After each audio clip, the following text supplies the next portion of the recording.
اچھا قرآن پر عمل کرنے کا ثواب الگ ہے. یعنی اب کیا ہے, کبھی دیکھنے کا ثواب ہے, کبھی ساتھ رکھنے کا بھی ثواب ہے, فقط تلاوت کا بھی ثواب ہے, قرآن پر عمل کا ثواب الگ ہے, عمل کا.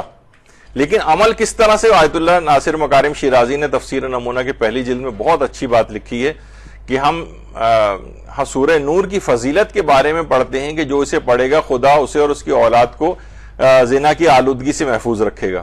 تو یہ اس بنا پر ہے کہ سورہ نور کے مضامین میں ان جنسی کجرویوں سے مقابلے کے لیے اہم رہنمائی موجود ہے. مجرد اشخاص کو جلد شادی کرنے کا حکم اس میں موجود ہے. سورہ نور میں پردے کا حکم ہے, بری نگاہوں اور حویث رانی کی نگاہ کو ترک کرنے کا حکم ہے, ناروا اور غلط نسبتوں کی ممانعت ہے, اور آخر میں بدکار مردوں اور عورتوں کے لیے حد شرعی کے اجرا کا حکم دیا گیا ہے آخر میں. تو واضح ہے کہ سورہ نور کے مفاہیم و موضوعات کسی معاشرے یا خاندان میں عملی جامہ پہن لیں تو وہ زنا سے آلودہ نہیں ہوگا. یعنی جب ہم اس کو پڑھتے ہیں, جب یعنی قرآن کی تلاوت کے ساتھ اس میں موجودہ ہدایتوں پر عمل کرتے ہیں تو خود بخود معاشرہ اس سے پاک و پاکیزہ ہو جاتا ہے. تو یعنی قرآن پر جس قدر عامل ہوتے جائیں گے اسی قدر معاشرہ پاک و پاکیزہ ہوتا چلا جائے گا. تو یہ بالکل ایک الگ چیز ہے. یعنی قرآن کی تلاوت کا ثواب الگ ہے اور اس پر عمل کا ثواب اور بہت زیادہ فضیلت کا حامل ہے. لیکن ایک کبھی آگے چل کر انشاءاللہ جب کبھی ہم اس موضوع پر یہ الگ سے ایک چیز ہے اس میں ذکر کریں گے تو اس میں بھی یہ چیز آئے گی کہ اس کو بعض اوقات اس انداز سے بیان کیا جاتا ہے کہ اگر آپ نے یہ والا اگلے والے مرحلے پہ عمل نہیں کیا تو پچھلا عمل بیکار ہے. تو اس کے نتیجے میں کیا ہوتا ہے, نہ تو اس پر عمل کر پاتا ہے وہ, تفکر, تدبر, امپلیمنٹیشن, بڑے ویسے جو نعرے ہوتے ہیں, اور وہ مایوس ہو کر تلاوت سے بھی جاتا ہے, کچھ بھی اس کے ہاتھ میں نہیں آتا. تو بعض اوقات مبلغین کو الفاظ کا چناؤ, یا دیکھیے بہت ساری چیزیں ایسی ہیں کہ پتہ نہیں آپ سے میں نے کلاس میں ذکر کیا تھا یا جو ذاکری کی کلاسز ہو رہی تھی کہ کسی بھی بعض اوقات آپ تیاری کر کے جاتی ہیں, کسی مستحب عمل کی اس قدر فضیلتیں بیان کر دیتی ہیں کہ وہ لگتا ہے کہ یہ چیز تو واجب ہے.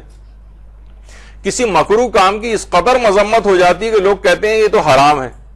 جیسے کالا جوتا پہننا مثلا, اس پہ کیوں ہمارے ہاں ہے کہ جناب کالا جوتا پہ بزرگ, اب تو خیر بہت چلیں پھر بھی رائج ہو گیا ہے, ورنہ کالے جوتے کی اتنی مذمت تھی کہ لوگ کہتے تھے کہ کالا جوتا نہیں ہونا چاہیے, خواہ چوری کا جوتا ہو مثلا. یا ایک ابھی تک تھا, اب آپ دیکھیں جو معاشرے کے اندر رائج چیزیں ہوتی ہیں, جا نماز اگر کھلی ہوئی ہو تو فوراً آپ سے کونا لا کے موڑا جاتا ہے, شیطان نماز نہ پڑھ لے. جبکہ میں نے بتایا تھا ذیشانہ درجہ وادی صاحب کہتے تھے اچھی بات ہے نماز پڑھ لے تو کیا حرج ہے. جتنی قوم ہماری وہی چپل کو, الٹی چپل کو سیدھا کرنے میں لگاتی ہے, اپنے آپ کو سیدھا کرنے میں اگر تھوڑی سی کوشش کر لے تو معاشرے میں کتنی تبدیلی ہو جائے. لیکن کہیں الٹی چپل آپ دیکھیں گے کبھی ہو ہی نہیں سکتا کہ لوگ وہاں سے گزر ہوں چپل کو سیدھا نہ کریں. تو بہرحال جو چیزیں بہت اس طرح سے رائج ہو جاتی ہیں معاشرے کے اندر, تو ایسی اتنی تبلیغ اس طرح سے نہیں کرنی چاہیے کہ جناب وہ پھر تو یعنی ایک مستحب چیز کو بھی واجب سمجھ لیا جائے اور مکروہ چیز کو حرام کی طرح سے سمجھ لیا جائے.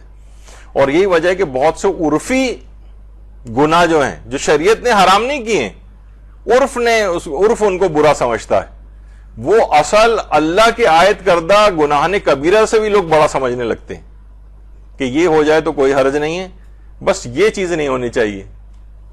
کتنے معاشرے کے اندر چیزیں, مثلا ہمارے آج کل کے جو ماحول اور معاشرے میں آپ غیبت کر دیں کسی بھی اپنے والد کے سامنے تو کوئی ایسا نہیں, جھوٹ بول دیں کوئی ایسی بات نہیں, بعض اوقات گانے بھی سن لیں تو وہ نظر انداز کر دیں گے. لیکن مثلا سگریٹ پینے لگیں اگر آپ خواتین اپنے والد کے سامنے ہمارے معاشرے میں تو کتنا معیوب سمجھا جائے گا. دیکھا جائے تو کوئی حرام بھی نہیں ہے کہ والد کے سامنے سگریٹ پینا, لیکن وہ بڑے گناہ کبیرہ ہو جائیں. تو یہ عموماً تبلیغات کے اوپر بہت ساری چیزیں جو ہے نا اس انداز سے بیس کرتی ہیں.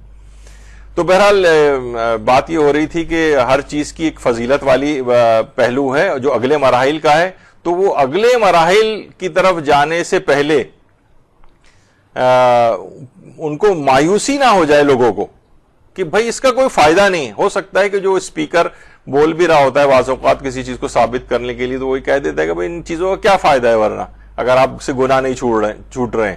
تو وہ اس انداز سے اس کا ذکر نہیں ہونا چاہیے کہ لوگ واقعی سوچیں کہ ہاں اس کا تو کوئی فائدہ نہیں تو اب ہمیں اس کام کو کرنا ہی نہیں چاہیے.